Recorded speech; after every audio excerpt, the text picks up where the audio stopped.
Совсем недавно, а именно 3 марта 2022 года, европейская версия ММО Sword of Legends Online получила обновление 2.0 The Firestone Legacy, а также перешла с Buy-to-Play системы распространения на Free-to-Play. И самой важной новостью для игрока из России стало снятие блокировки по IP. Более того, стали вести разговоры про перевод локализации на могучий русский, пускай и без озвучки в виде субтитров, но в ближайшем обозримом будущем. И подвижки есть. В игре появился русский чат, на официальном сайте Gameforge есть перевод, а также свой русскоязычный форум, и это радует. Хотелось выпустить данный обзорный ролик как можно скорее, но я привык критиковать или хвалить в том случае, когда я в этом вопросе разобрался. Поэтому я прокачал несколько персонажей до капа и успел пощупать почти весь доступный контент. Исключением стали лишь рейды на высокой сложности. Ну что, всем привет! Рад вас приветствовать на канале КГ. С вами Кореякин и мой взгляд на ММО Sword of Legends Online. Огромная просьба, смотри видео от начала до конца. Я не буду ставить оценки, плюсы и минусы отдельным аспектам игры, но постараюсь задеть все важное и ничего не упустить. Хотелось очень сжато и кратко, кто не в курсе, осветить, что же это за ММО, откуда и о чем. Игра разработана китайской компанией Wajan Shengtang Entertainment Technology на движке Havok. В Китае игра вышла в ОБТ, то есть состоялся релиз еще летом 2018, в Европе релиз состоялся летом 2021. Ну а до нас, так сказать, добралась и выходит, что весной 2022. То есть игре фактически 4 года. Навьё! История MMORPG Sword of Legends Online основана на широко популярных китайских легендах и рассказывает про многовековую битву между силами света и тьмы. Сага сплетает воедино воинственных богов, древнюю войну между народами и одноименные легендарные мечи, которыми когда-то владели прославленные герои ушедшей эпохи, а теперь вдохновляют на поиски мира. Навьё! Итак, хотелось бы начать с того, что вы видите, впервые запустив игру. Естественно, выбор класса персонажа. И это, пожалуй, одна из самых важных вещей в любой ММО. Ведь это зачастую определяет в будущем ваш геймплей, что вы будете делать и как. Классов на текущий момент в игре 9. Мастер копья, берсерк, спелсворд, бард, саммонер, риппер и добавленные в последнем дополнении 3 класса: маг леса, воин духа и воин кристаллов. Хочется отметить, что каждый из предложенных классов имеет по 2 ветки скиллов и зачастую кардинально меняют геймплей. Гендерной привязки в создании классов до последнего обновления не было, что лично мне очень импонировало. Переход на корейскую систему привязки половой принадлежности к классу вызывает подозрения и неприятные звоночки. Хотелось немного подробнее остановиться на классах и сказать о каждом буквально пару предложений. Если хочется увидеть более подробные гайды по классам или другим аспектам игры, пишите в комментариях. Обязательно сделаем, если на это будет спрос. Итак, мастер копья имеет 2 роли – мили ДД и танк. Ключевой особенностью игры за данный класс является его мобильность, быстрые и многочисленные комбинации и способность тянуть врагов в одну точку. Бард имеет роли рейндж ДД и хила. Очень напоминает типичного мага. Ключевая особенность класса может прятаться в глыбу льда, когда дела его плохи, и избежать урона. В PvP это прям иногда очень бесит. Саммонер имеет роли целителя и рейндж ДД, типичный призыватель из других ММО. В качестве ДД имеет простую ротацию умений. Особенностью класса является призыв своего Пикачу. Fox Mage, роли хил и рейндж ДПС.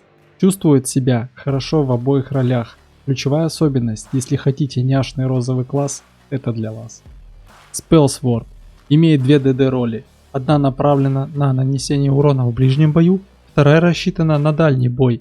Если вам всегда хотелось пошвырять мечи силой мысли или быть неуловимым, танцуя с клинками как ветер, это однозначно то, что нужно попробовать. Риппер. Роли хил и ДД. Местный ассасин. Яды, порча и скрытность в совокупности с огромной косой – это основные инструменты для издевательства над противниками. Берсерк. Роли танк и мили ДД. Заметно отличается от всех бойцов ближнего боя в игре. Призывает призрачных воинов и проводит с их помощью спецатаки. Может превратиться в волка и кого-нибудь покатать. Воин духа и воин кристаллов объединю в одно. Оба обладают ролями ДД и танка. Визуально в плане анимаций очень похожие классы, но имеют ряд отличающихся умений в ротации. В целом класс выделяется большим количеством контроля и хорошим уроном. После выбора класса прыгаем в редактор создания персонажа, и здесь хочется похвалить. Он, конечно, не является чем-то прорывным, как в той же БДО, но он объективно лучше, чем в подавляющем большинстве ММО на текущий момент. Заострять внимание на нем сильно не будем, и перейдем к главному, непосредственно к игре. С самого начала и до кап уровня игра вас будет вести за ручку, через коридорные локации, изредка давая поделать второстепенные квесты в более обширных зонах. Очень сильно напомнила Blade & Soul. Ничего не имею против подобной системы локаций, не могу сказать, что Open World для меня является панацеей. Локации разнообразные, не выглядят заброшенными, местами создается ощущение, что там кипит жизнь. Мне понравились, придираться к ним не хочется. У каждого класса персонажа есть своя зона, в которой есть уникальная серия квестов. Не забыли и про пафосных сюжетных персонажей. Однако всплывали флешбеки из Blade & Soul, Revelation, World of Warcraft, и не покидало ощущение, что где-то я это уже видел. Касаемо квестов в целом, все как везде. Победи, собери, принеси. Но стоит отметить, что попадаются квесты с интересными механиками и мини-играми. В основную сюжетную линию погрузиться я не смог. То ли по причине китайской озвучки плюс английских субтитров, вместе они взрывали мозг, то ли наш менталитет слишком другой и в голове как-то не укладывалось все восточно происходящее.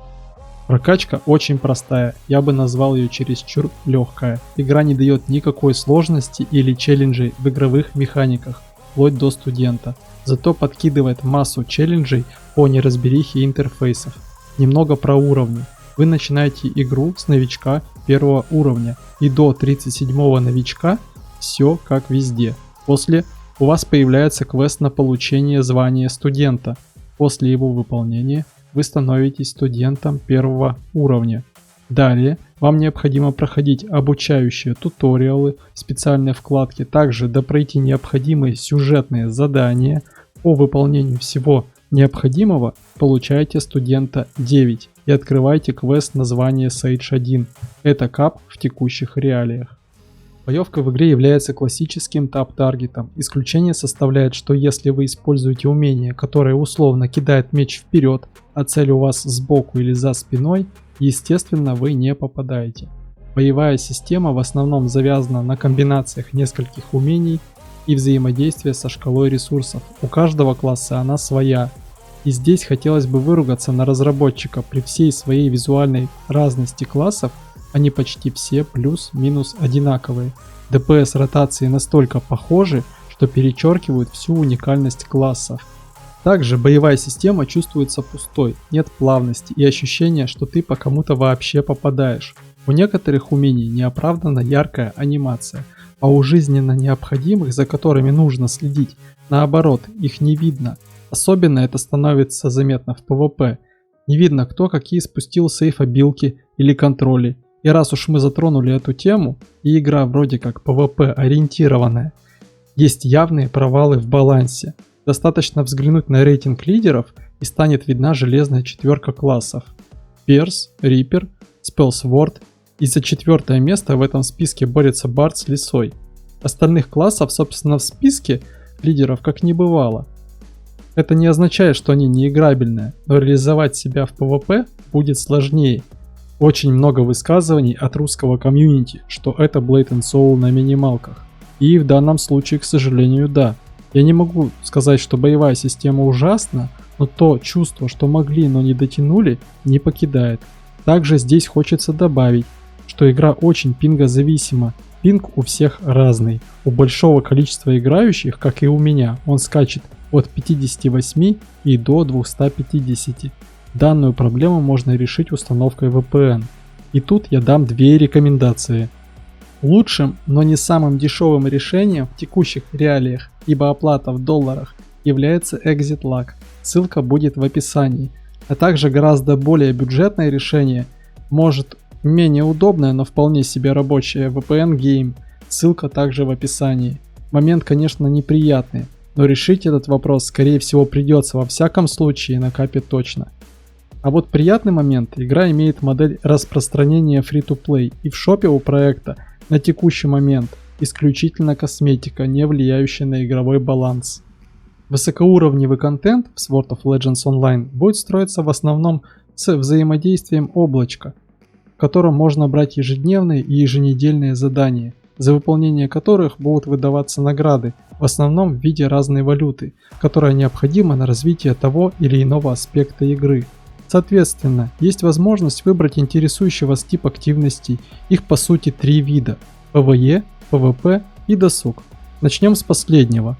В досуг входят различные мини-игры: карточные, джамп-пазлы, гонки, поиски сокровищ, рыбалка, подарки на систему репутации с NPC и прохождение биографий. Это своего рода квесты с историей про определенных значимых персонажей мира соло. PvE. Туда входят дейлики по выполнению квестов в локациях, которые меняются ежедневно, прохождение инстансов, в целом достаточно хардкорная часть контента, при экипировке с нижней планкой ГС велика вероятность вайпа. Дейлики на убийство мировых боссов, в целом ничего сложного, но необходимо собирать пати. А также дейлики на профессии охотника за головами, часть из них рассчитана на прохождение в одиночку, другая часть рассчитана на пати. И также дейлики посланника бирюзового фонаря. Здесь все примерно так же, как и у охотников за головами. Ну и собственно PvP сюда входят дейлик на поход на тренировочную арену против NPC, квест на арены 3 на 3, 10 на 10 и, как правило, сбор кристаллов на парящих островах. Также фракционные квесты — это явный закос под Blade and Soul, сразу вспомнились Ханчоны и Муримы. В одну из сторон по достижении капа будет необходимо вступить. За выполнение дейликов, как я уже говорил ранее, вы получаете различную валюту, за которую покупаете вещи более высокого ГСа, внешки, рецепты, маунтов, различные визуальные плюшки и так далее.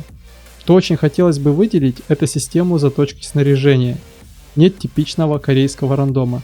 Все вещи имеют свой заведомо максимально возможный уровень заточки.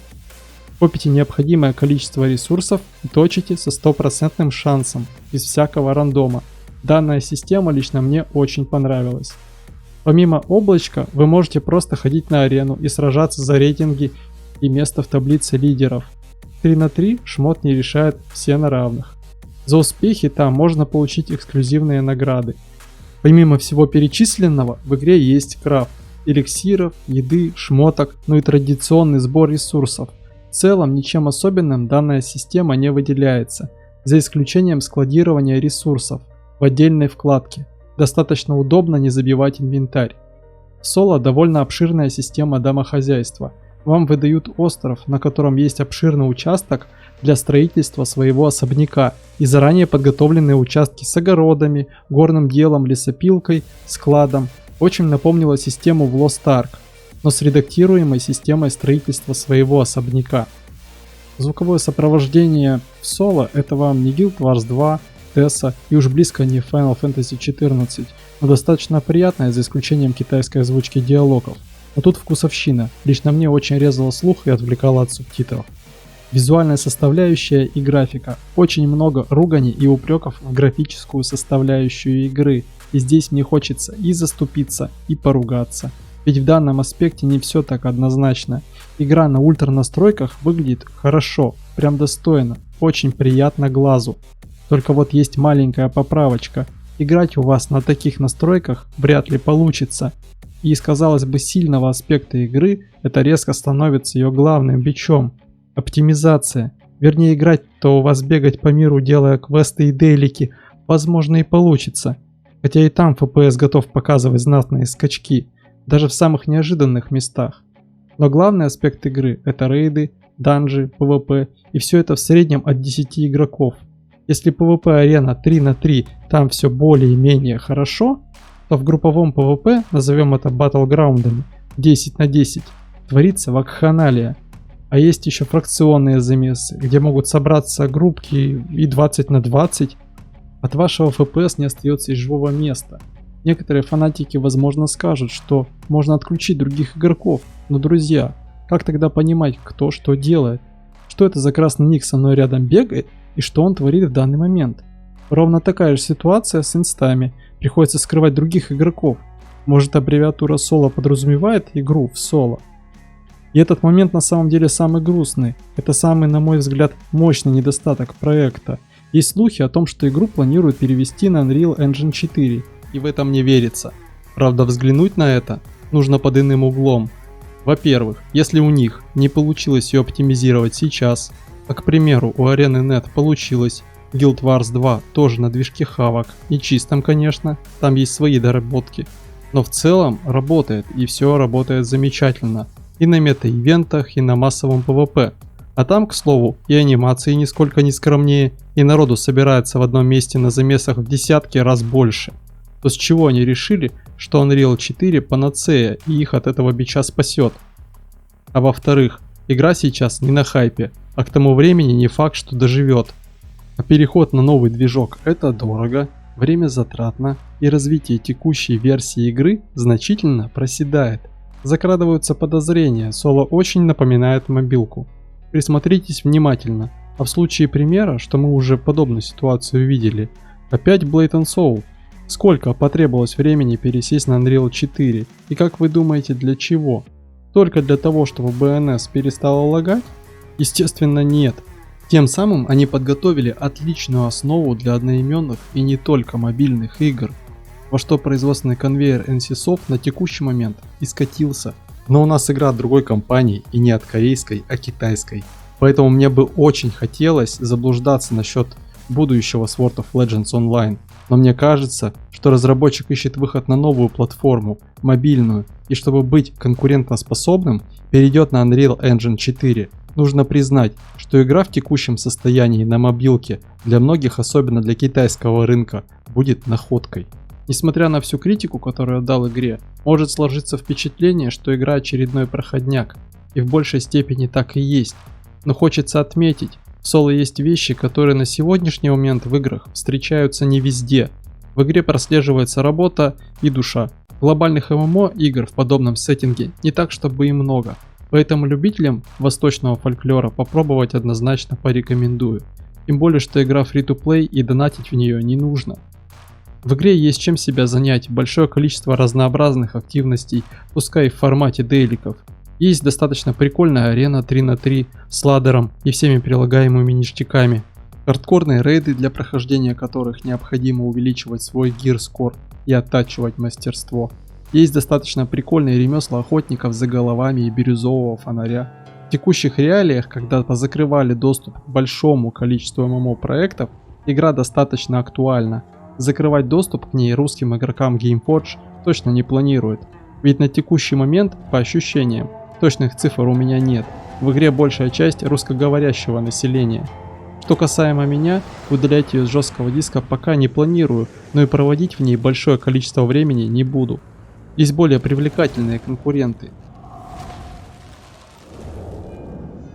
А с вами был Корякин, канал КГ. Спасибо, что досмотрели данное видео до конца. Не забывайте заглядывать на стримы Твича и Трова. Прыгайте в группу ВКонтакте и Телеграм, чтобы не потеряться. Ну и у нас пока никто не забрал возможность подписаться и прожать лайкос. До скорого. Пока-пока.